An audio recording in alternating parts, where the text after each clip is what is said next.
Hi, magandang gabi sa inyo mga kasawi. Kamusta na po kayong lahat? Andito na ulit tayo mga kasawi. Back to reality and back to topic tayo syempre. At ilang araw din tayong walang mga posts. At syempre dahil pisang inyong advisor dahil nagkaroon nga tayo ng programa sa mga iba't ibang event mga kasawi. At syempre mga kasawi at ako'y masaya at nakabalik po ako ulit dito sa ating topic at panibago ulit. At syempre magbabasa na po tayo ng ating mga followers na mga request po nila. Siyempre, nagpapasalamat po ako sa mga nakaraang araw dahil po tayo ay pumunta sa school at nagpakain pa tayo sa mga bata. Maraming salamat po mga kasawi sa inyo sa patuloy niyo na pagsuporta. Kaya po tayo ay nagkaroon ng pakain sa mga kids. At siyempre, nagpapasalamat po ako sa Team Nita at sa Team Facebook dahil sa pag-vlog ko ay nagkaroon tayo ng pakain sa mga bata mga kasawi. Nakakataba po ng puso. At siyempre, ito na po mga kasawi. Sana manote saan ba dapat unahin kahalikan yung babae para lumabas yung L niya. So, ayan. Ang nag-request mga kasawi ay isang lalaki. So, pasensya na kayo sa aking boses mga kasawi dahil medyo namamaos po ako. At syempre mga kasawi, for me, dahil isang bilang babae po ako, dapat na unang halikan ng isang lalaki ang isang babae mga kasawi ay sa kanilang labi mga kasawi. Pero depende po yan mga kasawi ha, dahil iba't iba po ang kagustuhan ng mga babae. Ito po ay ang aking kagustuhan lamang sa aking sariling opinion dahil bilang babae din po ako.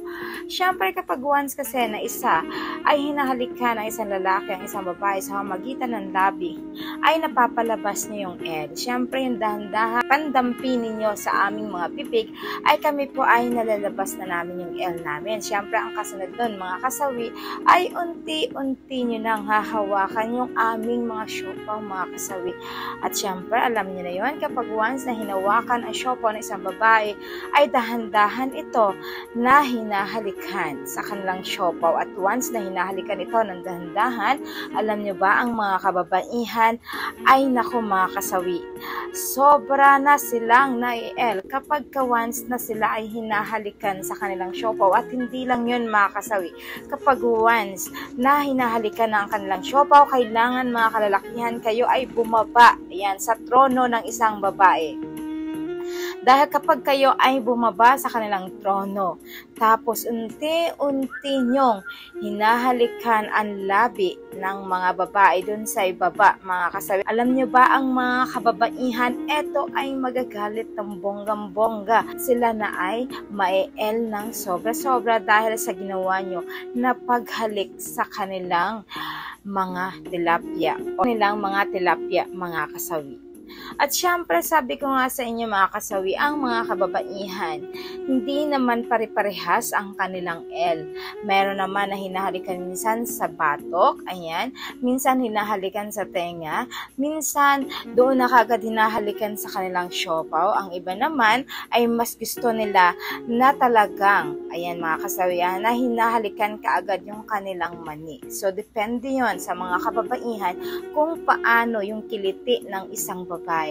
Pero mas maganda na kayong mga kalalakihan ay maging aware kayo. Mas maganda na tanungin ninyo ang mga kababaihan na inyong asawa na kung saan ba nila gusto.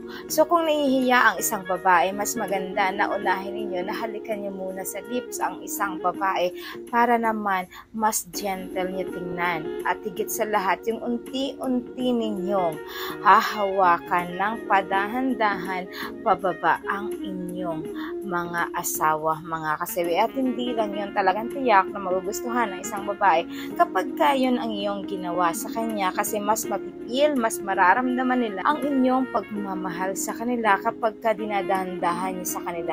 Huwag yung minamadali, mga kasawi. Lagi niyong tatandaan yan, mga kalalakihan. Kasi kapag minadali niyo ang isang babae, alam niyo ba, hindi sila masasarapan, maiinis sila kasi nga tinutok mo na kaagad sa halip na mas dapat dahan-dahan niyo silang hahawakan at hahalikan at paunti-unting bababa dyan sa kanilang bintana na nasa baba, mga kasawi. Lagi niyong tatandaan yan, mga kalalakihan, para mapalabas nyo ang L na L ng isang babae. Yun lamang po, mga kasawi, ha. Tatandaan ninyo yung 4 na kategorya na yan natin, na dapat hahalikan ng dahan-dahan sa lips. Pagkatapos, bababa dyan sa siopaw at unti-unting lalaruan at hahalikan. Ang pangatlo naman, mga kasawi, ay syempre unti-unting bababa kayo dyan sa kanilang mani para unti-unti nyong didilaan ng padahan-dahan, mga kasawi, at bago nyo hahalikan. Yung kakalimutan yun, mga kalalakihan. So yun lamang po, mga kasawi. Maraming salamat sa patuloy na pagsuporta nyo sa akin, sa walang sawang pag-share at pag-comment. Sa mga hindi pa po na pag-subscribe, mga kasawi, pwede na kayong mag-subscribe, pwede na rin kayo mag-follow para updated kayo sa topic ko araw-araw. Magandang gabi, mga kasawi.